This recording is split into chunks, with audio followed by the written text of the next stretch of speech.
I will talk to men today. I will talk to women today. Please increase the volume a little bit. I'm not trying to be maybe choose side or something, but I'm telling you obvious situation how it applies to both sides. Praise the Lord. Amen. Somebody. Here it goes.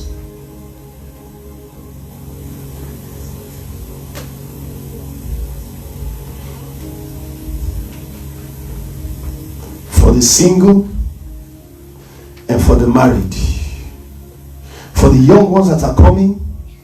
Amen. Praise the Lord. And it's for every one of us. Holy Spirit, help me to communicate.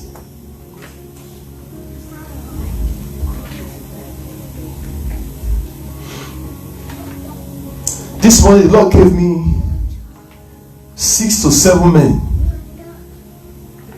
that God used, but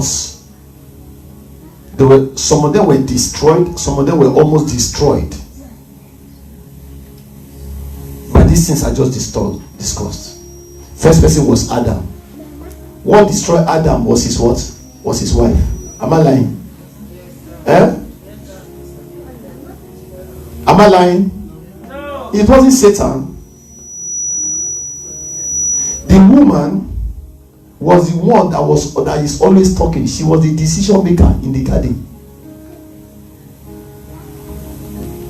And anything she decides, that's what Adam was agrees. That's why Bible said after she ate, she gave to her husband, and her husband collected from her without what?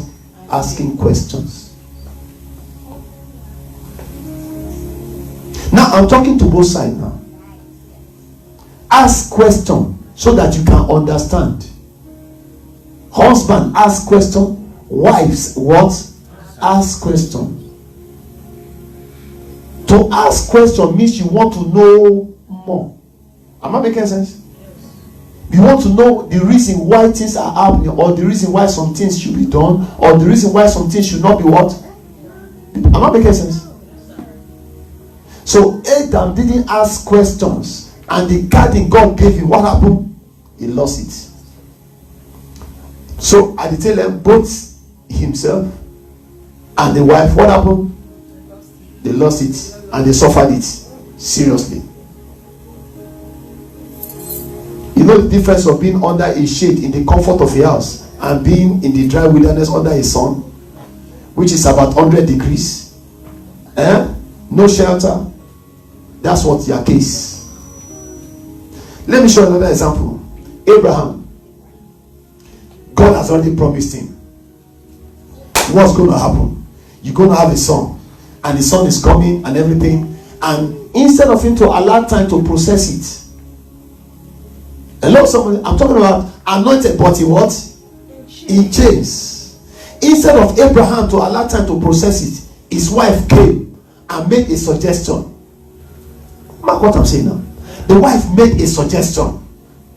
Instead of you waiting on this God instruction that you should wait, why should you wait on God? Just take my maid, sleep with her, and what? And have a child. After all, I bought the maid with my money, so any child she has is what? Is my child too. And if for God work, always remember the instruction God gave you. The instruction God gave you 10 years ago, 20 years ago. What did God tell you before you get married? Before you got married? What did God tell you before you started that business? What did God tell you about your education? What are the words God gave you? Always remember those words. So Adam forgot the instruction God gave him. Now it is time for a new generation. Abraham also forgot the instruction God gave him. And what did he do? And he slept. Today is the problem that you're having in Middle East now. It's the big problem they're having in Middle East now. Israel against all the Arabs around them. All of them are against Israel. Thank God for the Abraham Accord that Trump just introduced. Presented it to all of them to enter a covenant together. After all of you are children of what? Of Abraham. They now started, okay, we'll make peace with Israel. You will not see it on social media. CNN will not announce it. MSNBC will not. All the news you are seeing, all the CNN, they are fake what? Fake news. The written happening in America, you don't see it. The written happening in America, you don't see it. Even though before you see or know about it, it has already happened long ago. And other 3 nations or 4 nations as at now have already signed covenant with Israel to be at peace. No more what? No more war. And others are still trying to sign that covenant. Let there be peace.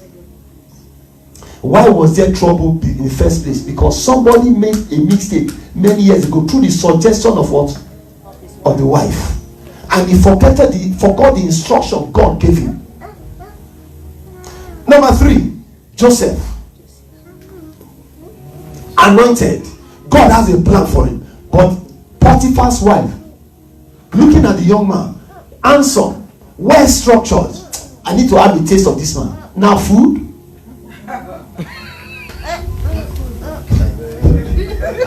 Is it food? I need to have a taste. This young man looks so sweet. And was trying to seduce this young man. But thank God he refused. Thank God he what? He refused. Good man. Amen. Yes. But he ended up in the prison for how many years? 2 years. Don't be troubled about some things you went through because you refused to do the wrong things. Don't be troubled about the challenges you went through because you refused to do the wrong things that people told you that you should what? That you should do. Even though it's as if you are suffering for the first year, you are suffering for the second year. It is because there's a greater weight of glory that God has in store for you. Yes. And he refused to sleep with the woman. Because of that, his master was angry. And they threw him out of the house. And threw him into the prison. Don't be carried away with people who reject you because they don't like you. Because you refuse to do the wrong thing. Now they say, we don't like you. Come out of our community. We don't need you. And they cast you out. Don't think God has forsaken you. By the time you become a castaway from the midst of people who are trying to encourage you to do the wrong thing, and you know this is what is wrong. I see the weight of glory resting upon you. Amen. I see the cloud of glory resting upon you. Amen. But in that prison, anointed but in prison, because he refused to do the wrong thing, he was cast into the prison. God remembered him and brought him out and made him a father to Pharaoh. He made him what? A father to Pharaoh. A father to Pharaoh. And a father to all the laws of Israel. That's what Jacob said. He said, because he said, don't think you sent me away and everything. Say, it is God that sent me here. And he has made me a father to Pharaoh and a lord to all his lords. That is your realm in Jesus' name. Yeah. I said that is your realm in Jesus' name. Yeah. That's where God is bringing you into right now. Yeah. The hand of God is stretched into your spirit man, is stretched into your life, breaking every chain, breaking every barrier, breaking every obstacle, breaking every limitation, breaking every affliction. The chain of the enemy over your life that the enemy has used to tie you down is broken. Over your documentation is broken. Every chain over your document at the immigration service is broken.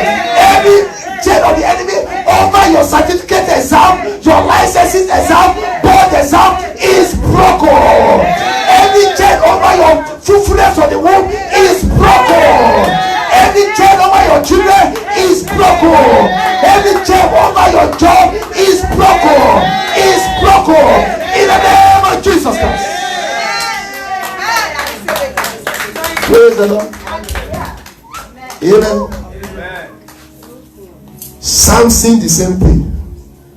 Anointed, but in chain.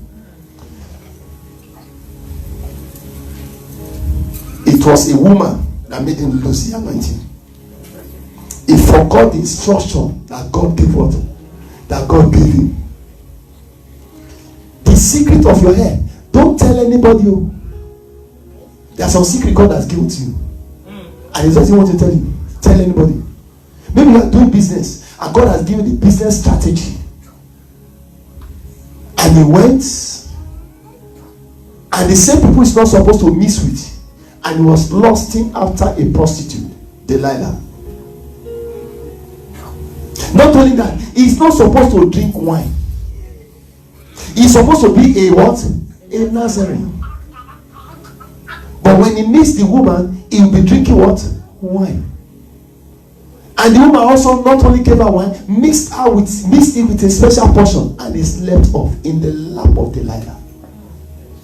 Amen, somebody. That's why I tell you, if you are with somebody who's not helping you to fear God, run away. In relationship, you are not married, you are with somebody who's not helping you to fear God. Do what? Run. As you are running, let the back of your head touch the back of your head. As you are running, let's be touching. Run. No, if you can't run, do what? Fly. Amen, somebody. Yes. The woman helped to destroy him, and the hair was what? Was cut off. Thank God there is a second chance. Thank God there's a second chance. Thank God there's a second chance. No matter how well shaven, the enemy has given you a spiritual haircut. Someone say spiritual haircut. You know the devil can give people spiritual haircuts. That's what he did to Samson. He gave him a spiritual haircut, and he lost all the anointing upon him. And when the enemy came, he said, I will rise like as ever before. He shook his body, and the Spirit of God didn't fall upon him. He shook it again. This is somebody that they will tie chains on his hand and he will snap it apart like what? They tie ordinary grass in his hand and he can't even what? Became water. You will not lose your anointing. Amen. I say you will not lose your anointing. Amen. Praise the Lord. Amen. If you are married, let your eyes stay away from other women. If you are married, let your eyes stay away from other men. Praise the Lord. Amen. Tell God, let this thing that is making me to burn in passion to God to what? To take it away. It can be taken away. It can be what? Taken away. Because I am there. I've been there. Praise the Lord. Where the opposite set is with you and yet it's not what? It's not moving you. It's not moving what? If the person even dressed to kill self seductively, but it's not even what? Seducting you. Because there's a covering upon you.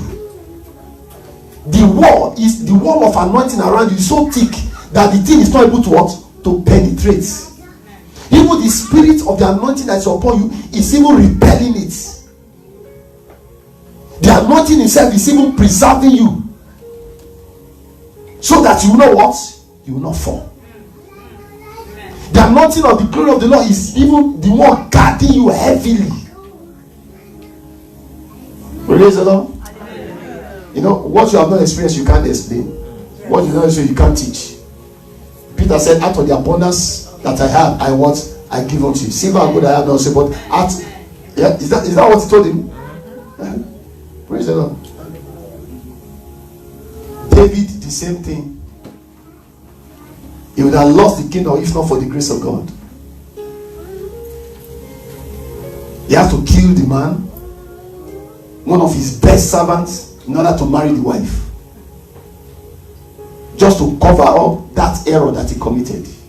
So he didn't only commit adultery, but he went and commit what? Murder. Not only that, also trying to cover his what? His secrets. If you commit any error before God, don't try to cover it up. Just come to Lord, I am what? I'm sorry. I don't want this thing to extend further. Lord, I am what? And so I want this thing to end here right now. If not, you start seeing yourself, you'll be getting more into error because you want to cover your past. You don't want it to be traceable to what? To you. Same thing with Solomon. Have you ever seen a man with 1,000 wives sleeping with 1,000 women? That man has an unusual energy. He has an unusual libido. Amen, somebody. Maybe because of the anointing of God that's upon him, I don't know. Pastor, libido, you don't know. Amen. I don't know. But he has an unusual one. Amen, somebody. Yes. Praise the Lord. You know, what will make you to prompt to? You are even to service, but you are 1,000. As he was doing that, he was also building shrine for them as a gift. So when they were coming with their gods. So they totally defied the land while he was alive. And sometimes he will follow them into their shrine, Ashtoreth, and he will walk honorably into their shrine. His heart was taken away from God. The passion for God was taken away. The zeal for God, and his wealth started going down. His wealth started going down. And now to support his wealth, in the later life of Solomon, he started taxing the people of Israel, putting heavy tax on them, in order to what? To finance his project, which he didn't do before. People were bringing homage, paying homage from outside Israel to him in Jerusalem. Gold were being from all over the world. But when he lost favor with God, he started using schemes to pay. That's why after his death, the children of Israel came to come and meet him. And they told him, your father puts heavy yoke on our neck, taxes and everything. You his son, what will you do? And he instead of going to the elders to seek for advice, he went to his friends. And his friends told him, tell them that my father flog you with what? Koboko. Me, I will flog you with chains. That I will double what my father did on you. And when he came and told the people, say, if that is the case, to your tent, O Israel. That's how Israel broke into two. A level tribe. From that day, they refused to follow him, and he became a king over only one tribe, which is the tribe of Judah. Woman. He forgot the instruction God gave him from the beginning. I'm not saying the woman is bad. Hello? I'm talking about forgetting instruction. But Moses, what happened to Moses? Was he woman? No. His own was anger. God told him, when you get to the rock, they need what I say. Yes, okay, fine. When you get to the rock, there's this rock. Stand on the rock and speak to the rock, and the rock will bring out his what? His water. But when he got there, instead of speaking to the rock, mark it now. Instead of speaking to the rock, the first thing he did was, you stubborn and stiff-necked people, must we bring you water out of this? He was very angry. In the process of that anger, he forgot the instruction of God and used and struck the rock. Not only once, but twice. Bah, bah. And God said, okay, no problem. And we all know what he did, and he gave him water. And the water came out, and they drank. Then God called him to closet. Moses, because you have disregarded me in the sight of the people, I told you to speak to that rock, but rather you strike it. The promised land, you will not what? Not enter.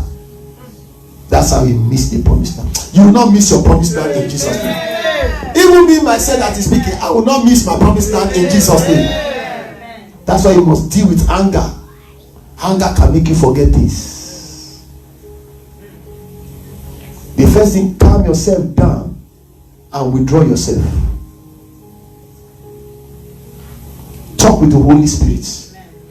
The book of Romans was telling me this morning. He said, a man without control, an angry man without control over his spirit is like a city without wall.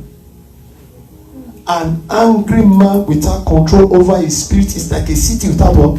You know what happens to a city without wall? The enemy can easily what? Attack it and pull it down. That means when you are angry, all your defense is what? Is gone. Anything can happen. Praise the Lord. Thank you, Jesus. Now I said 3 things you need for your life to move forward. The first thing I said, engage yourself, right? Am I right? I said engage yourself. Engage yourself in prayer, right? Luke chapter 18 verse 1. Engage yourself in prayer. I also talk about righteousness. The Bible says righteousness exalts a nation, sin is a reproach. Then number 3, I talk about faith, right?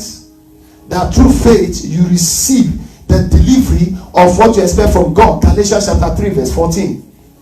You receive what you expect from God through what? Through faith. You receive your expectation from God through faith. Amen, somebody? Amen. You receive your inheritance from God through what? Through faith. Now that is engaging the gear of your destiny. I also talk about fasting. Amen. That fasting make things what? Make things fast for you. Fasting make things what? Fast. You want to accelerate results in your life over that issue. You want to get married. You want a business connection. You need a job.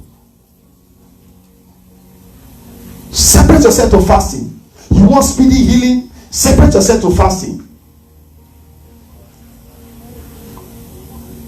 Somebody called me from California.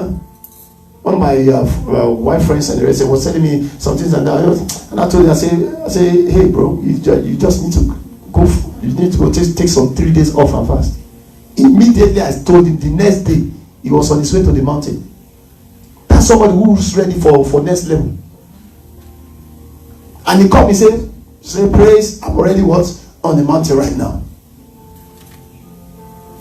What are the prayer points you want me to pray about? That's someone who wants ready to go. It's not somebody who hear. I don't know if it's like I've been preaching up to 1 hour now. Some people will live here now and they will do nothing. Praise the Lord. They will live here now. All the ones I've taught, they will never do anything. Next week Sunday, they will be here. The same problem is still what? Is still there.